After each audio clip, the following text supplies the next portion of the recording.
All right, section 5 of Mice and Men. One end of the great barn was piled high with new hay, and over the pile hung the 4-talon Jackson fork suspended from its pulley. The hay came down like a mountain slope to the other end of the barn, and there was a level place as yet unfilled with the new crop. At the sides, the feeding racks were visible, and between the slats, the heads of horses could be seen. It was Sunday afternoon. The resting horses nibbled the remaining wisps of hay, and they stamped their feet, and they bit the wood of the mangers and rattled the halter chains. The afternoon sun sliced in through the cracks of the barn walls and lay in bright lines on the hay. There was the buzz of flies in the air. The lazy afternoon humming. Again, how does he start? Describing things, the setting, right? Thank you. From outside came the clang of horseshoes on the playing pig and the shouts of men playing, encouraging, jeering. But in the barn it was quiet and humming and lazy and warm. Only Lenny was in the barn. And Lenny sat in the hay beside a packing case under a manger in the end of the barn that had not been filled with hay. Lenny sat in the hay and looked at a little dead puppy that lay in front of him. Lenny looked at it for a long time, and then he put out his huge hand and stroked it clear from one end to the other. And then he said softly to the puppy, "Why do you gotta get killed?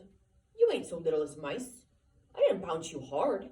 He bent the pup's head up and looked in its face, and he said to it, "Now maybe George ain't gonna let me tend no rabbits if he finds out you got killed."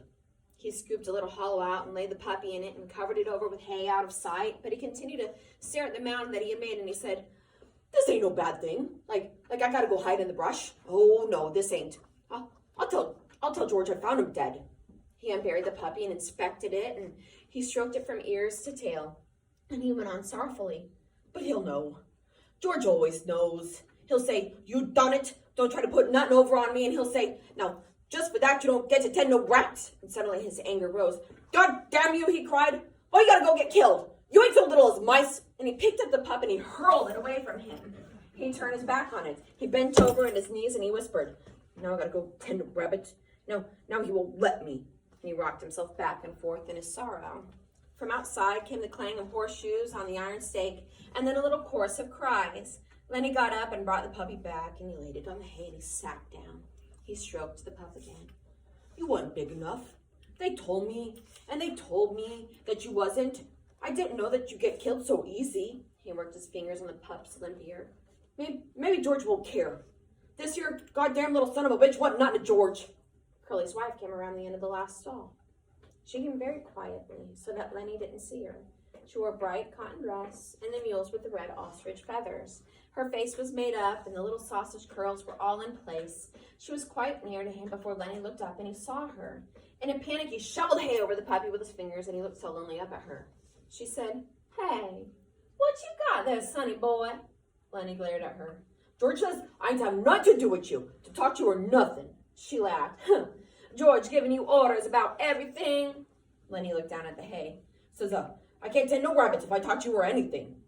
And she said quietly, "He's scared Curly'll get mad. Well, Curly got his arm in a sling, and if Curly gets tough, you can break his other hand. You didn't put nothing over on me about getting it caught in no machine." But Lenny was not to be drawn in. "No, sir, I ain't gonna talk to you or nothing." She knelt down in the hay beside him. "Listen, all the guys got a hush you tenement going on. It's only about 4 o'clock, and none of them guys are gonna leave that tenement. Why can't I talk to you? I never get to talk to nobody. I get awful lonely." Lenny said, "Well, I ain't supposed to talk to you or nothing." "I get lonely. You can talk to people, but I can't talk to nobody but Curly, else he gets mad.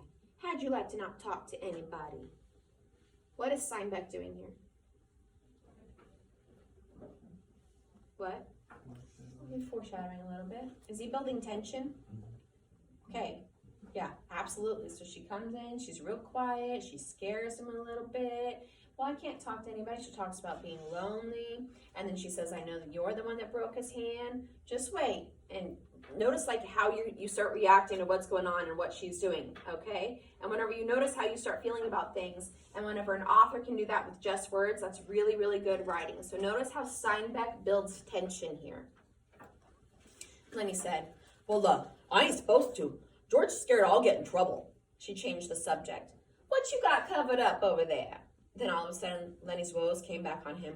Oh, just my pup. Just my little pup. And he swept the hay from on top of it. Why, he's dead, she cried. Oh, he was so little. I was just playing with him, and he made like he was going to bite me, and I made like I was going to smack him, and I done it, and then he was dead. She consoled him. Now, don't you worry none.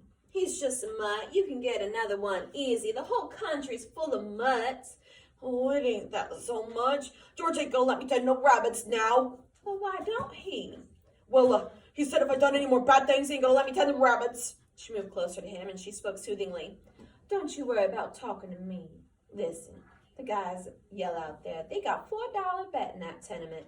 None of them ain't gonna leave until it's over. If George sees me talking to you, he'll give me hell, Lenny said cautiously. He told me so. Her face grew angry. What's the matter with me? She cried. Ain't I got a right to talk to nobody? What do they think I am anyways? You're a nice guy. I don't know why I can't talk to you. I ain't do no harm to you.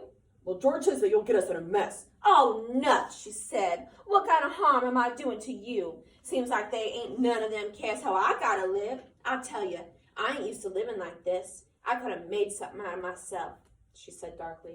Maybe I will yet. And then her words tumbled out in a passion of communication, as though she hurried before her listener could be taken away from her. I lived right in Salinas. Come there when I was a kid. Well, a show come through, and I met one of the actors. He says I could go with that show. But my old lady, she wouldn't let me. She says because I was only 15. But the guy says I coulda. If I'd have went, I wouldn't be living like this. You bet. Then he stroked the pup back and forth. We're going to have a little place. And rabbits, he explained. She went on with her story quickly before she could be interrupted. So what is she trying to do? Just talk. That's it. She just wants to talk to someone. She wants to share what's going on in her life a little bit. And that's human nature, okay? And she says that she's trying to talk to him before he can be taken away from her. So is she used to being interrupted? Is she used to people just walking away from her? What does that do to her self-value? She doesn't have much, does she? Okay. Another time I met a guy and he was in pitches. Went out to the Riverside Dance Palace with him. He says he was going to put me in the movies. Says I was a natural. As soon as he got back to Hollywood, he was going to write to me about it. She looked closely at Lenny to see whether she was impressing him. I never got that letter. I always thought my old lady stole it. Well, I wasn't going to stay no place where I couldn't get nowhere and couldn't make something myself, and where they stole your letters. I asked her if she stole it too, and she says no. So I married Curly. Met him out to the Riverside Dance Palace that same night. You listening to me? She demanded. Me? Yeah, sure. Well, I ain't told this to nobody before. Maybe I oughtn't to. I don't like Curly. He ain't a nice fella. And because she had confided in him, she moved closer to Lenny, and she sat down. Could have been in the movies. And had nice clothes, all them nice clothes like they wear, and I could have sat in them big hotels and had pictures took of me. Do you really think that that guy wrote to her when he got back to Hollywood? No, probably not. What was he doing? He was using her. Okay, that's what that man did. So that's happened to her several times before in the past, where they make promises, and then leave, and those promises are never fulfilled. Okay? And I could have sat in them big hotels and had pictures took of me. When they had them previews, I could have went to them and spoke in the radio, and it wouldn't have cost me a cent because I was in the picture. And all of them nice clothes like they wear, because this guy says I was a natural. She looked up at Lenny. She made a small grand gesture with her arm and hand to show that she could act. The fingers trailed after her leading wrist, and her little fingers stuck out grandly from the rest. Lenny sighed deeply. From outside came the clang of a horseshoe on metal, and then a chorus of cheers. Somebody made a ringer, said Curly's wife. And now the light was lifting as the sun went down, and the sun streaks climbed up the wall and fell over the feeding racks and over the heads of the horses. And Lenny said, maybe if I took this pup out and throwed him away, George wouldn't never know, and then I could tend the rabbits without no trouble. Curly's wife said angrily, don't you think of none but rabbits? We're going to have a little place, Lenny explained patiently. We're going to have a house and a garden and a place for alfalfa, and that alfalfa is for the rabbits, and I take a sack and I get a full alfalfa, and then I take it to the rabbits. She asked, what makes you so nuts about rabbits? And then he had to think carefully before he could come to a conclusion. He moved cautiously close to her, until he was right against her. I like to pet nice things. Once at a fair, I seen some of them long-haired rabbits, and they was nice, you bet. Sometimes I even pet mice, but not when I can get nothing better. Curly's wife moved away from him a little. I think you're nuts, she said. No, I ain't, Lenny explained earnestly. George says I ain't. I like to pet nice things with my fingers, soft things. She was a little bit reassured. Well, who don't, she said. Everybody likes that. I like to feel silk and velvet. Do you like to feel velvet? Lenny chuckled with pleasure. Check yourself. How do you feel right now? She's setting him up. Are you tense? Are you waiting for something to happen? Like, you see it coming, right? Are you a little bit anxious? Like, where's this going? What you doing, Sandusky? What are you reading to us? Lenny chuckled with pleasure. Oh, you bet by God, he cried happily. And I had some too. A lady gave them to me, and that lady was my own Aunt Clara. She gave it right to me. A piece about this big. I wish I had that velvet right now. A frown came over his face. I lost it. I ain't seen it in a long time. Curly's wife laughed at him. You are nuts, but you're kind of a nice fella. Just like a big old baby. But a person can kind of see what you mean. When I'm doing my hair, sometimes I just sit and stroke it because it's so soft. To show how she did it, she ran her fingers over the top of her head. Some people, they got kind of coarse hair, she said complacently. Take Curly. His hair's just like wire, but mine is soft and fine. Of course, I brush it a lot. That makes it fine. Here, feel right here. And she took Lenny's hand and put it on her head. Feel right here, there. Feel how soft it is. Lenny's big fingers fell to stroking her hair. Don't you muss it up, she said. Lenny said, Oh, that's nice. And he stroked her hair harder. Oh, that's nice. Look out now. You muss it up. And then she cried angrily, you stop it now. You muss it up. And she jerked her head sideways, and Lenny's fingers closed on her hair and hung on. Let go, she cried. You let go. Lenny was in a panic. His face was contorted. She screamed then, and Lenny's other hand closed over her mouth and nose. Please don't. Oh, please don't do that. George will be mad, he begged. She struggled violently under his hands. Her feet battered on the hay, and she writhed to be free, and from under Lenny's hand came a muffled screaming. Lenny began to cry with fright. Oh, please, none of that. George said I'm gonna do it. I done a bad thing. He ain't gonna let me tend no rabbits. And he moved his hand a little, and her hoarse cry came out, and then Lenny grew angry. Now don't! I don't want you to yell. You're gonna get me in trouble just like George says you will. Now don't you do that. And she continued to struggle. Her eyes were wild with terror. He shook her then, and he was angry with her. Don't you go yelling, he said. And then he shook her, and her body flopped like a fish. And then she was still, for Lenny had broken her neck. Oh. He looked down at her and carefully removed his hand from over her mouth, and she lay still. I won't hurt you. But George will be mad if you yell. When she didn't answer nor move, he bent closely over her. He lifted her arm and let it drop. And for a moment, he seemed bewildered. And then he whispered in fright, I done a bad thing. I done another bad thing. He pawed up the hay until it partly covered her. From outside the barn came a cry of men and the double clang of shoes on metal. And for the first time, Lenny became conscious of the outside. He crouched down in the hay and he listened. I done a real bad thing. I shouldn't have did that. George will be mad, and he said, hide in the brush until he come.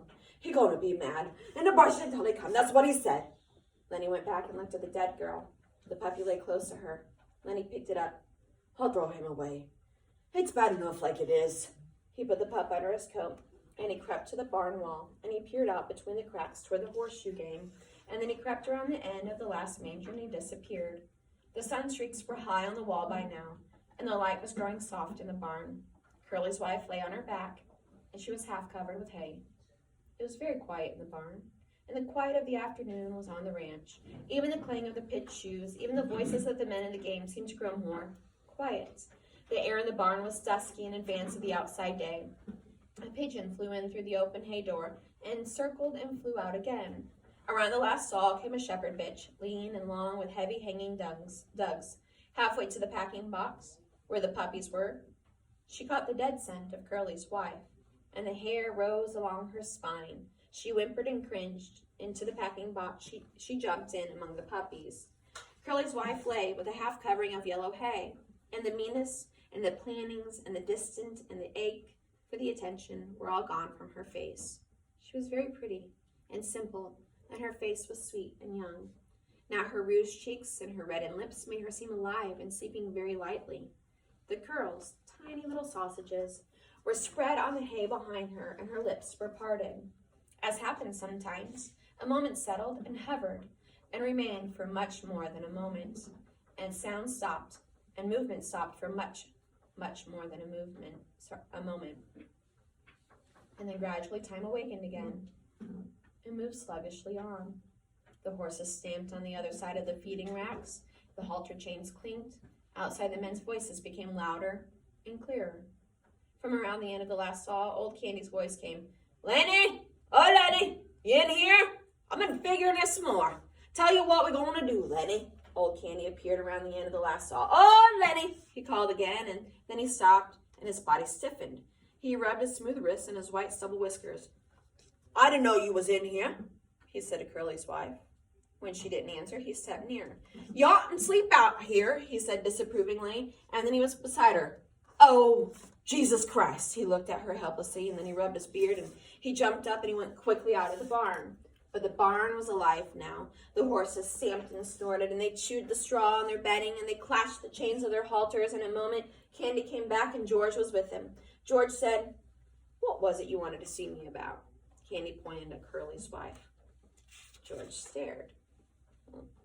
"What's the matter with her?" he asked. He stepped closer, and then he echoed Candy's words. "Oh, Jesus Christ!" He was down on his knees beside her. He put his hand over her heart. And finally, when he stood up slowly and stiffly, his face was as hard and tight as wood, and his eyes were hard. Candy said, "What done it?" George looked coldly at him. "Ain't you got any idea?" he asked, and Candy was silent. "I should have known," George said helplessly. "I guess maybe way back in my heart I did." Candy asked, "Well, what are we going to do now, George? What are we going to do?" George was a long time in answering. "Guess we got to tell the guys. I guess we got to get them and lock them up. We can't let them get away. Why, the poor bastards starve." And he tried to reassure himself. Maybe they'll lock them up and just be nice to them. But Candy said excitedly, "We ought to let them get away. You don't know that, Curly. Curly gonna want to get them lynched. Curly will get them killed." George washed Candy's lips. "Yeah," he said at last, "that's right. Curly will. Other guys will." And he looked back at Curly's wife. Now Candy spoke his greatest fear. "You and me can get that little place, George. You and me, we can live there nice, can't we, George? Can't we?" Before George answered, Candy dropped his head and looked down at the hay. He knew. George said softly, "I think I knowed from the very first. I think I knowed we'd never do her. He used to like to hear about it so much, I got to thinking that maybe we would. Then it's all off?" Candy asked sulkily. George didn't answer his question. George said, "I'll work my month and I'll take my $50 and I'll stay all night in some lousy cat house, or I'll sit in some pool room till everybody goes home. And then I'll come back and work another month and I'll have $50 more." Candy said, "Well, he's such a nice fella. I don't think you do nothing like this." George still stared at Curly's wife. "Lenny never done it in meanness," he said. "All the time he done bad things, but he never done none of 'em mean." He straightened up and looked back at Candy. "Now listen. We got to tell the guys. They got to bring him in, I guess. Ain't no way out. Maybe they won't hurt him," he said sharply. "I ain't gonna let him hurt Lenny. Now you listen. The guys might think I was in on it. I'm gonna go into the bunkhouse, and then in a minute, you come out, you tell the guys about her, and I'll come along and make like I'd never seen her. Will you do that? So the guys won't think that I was in on it." Candy said, "Sure, George. Sure, I'll do that. Okay, give me a couple minutes then, and you come running out like you just found her. I'm going now." George turned and went quickly out to the barn. Old Candy watched him go.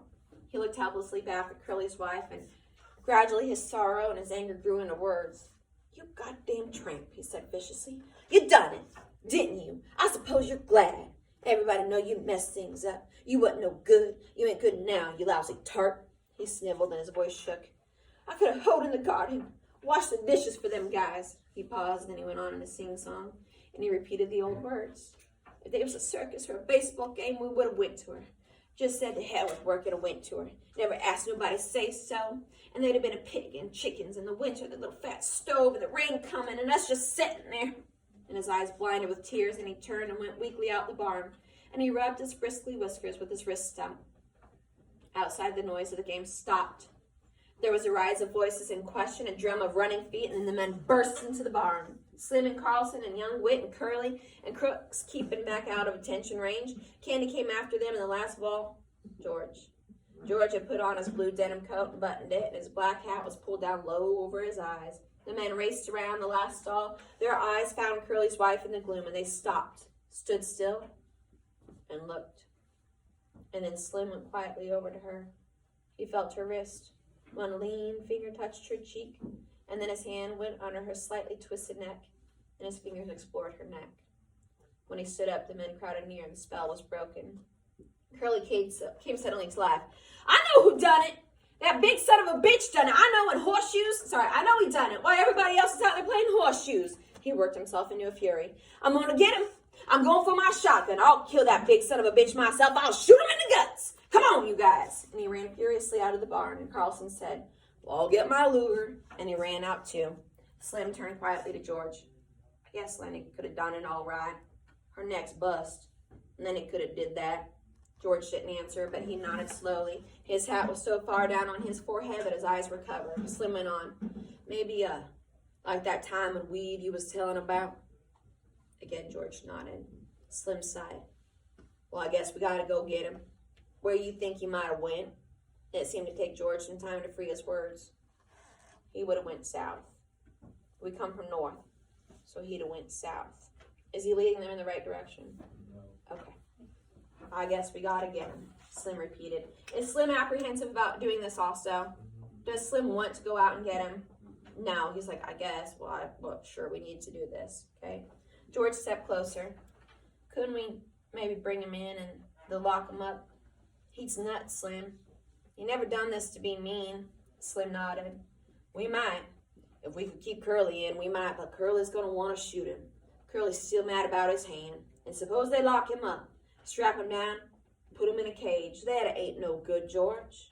I know, said George. I know. Carlson came running in. That bastard stole my Luger, he shouted. It ain't my bag. Curly followed him. Curly carried a shotgun in his good hand, and Curly was cold now. All right, you guys. That man's got a shotgun.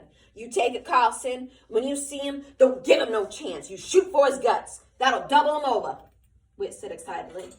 I ain't got a gun. Curly said, well, you go on in and so that. Get a cop. Get Al Witz. He's deputy sheriff. Let's go now. And he turned suspiciously on to George. You're coming with us, fella. Yeah, said George. I'll come. But listen, Curly. Poor bastard's nuts. Don't shoot him. He didn't know what he was doing. Don't shoot him? He got Carlson's Luger. Of course we're going to shoot him. George said weakly. Maybe Carlson lost his gun. I seen it this morning, said Carlson. Nuh-uh. It's been took. Slim stood looking down at Curly's wife, and he said, Curly, maybe you better stay here with your wife. Curly's face reddened. I'm going. I'm going to shoot the guts out of that big bastard myself, even if I only got one hand. I'm going to get him. Slim turned to Candy. You stay here with her then, Candy. The rest of us better get going. They moved away.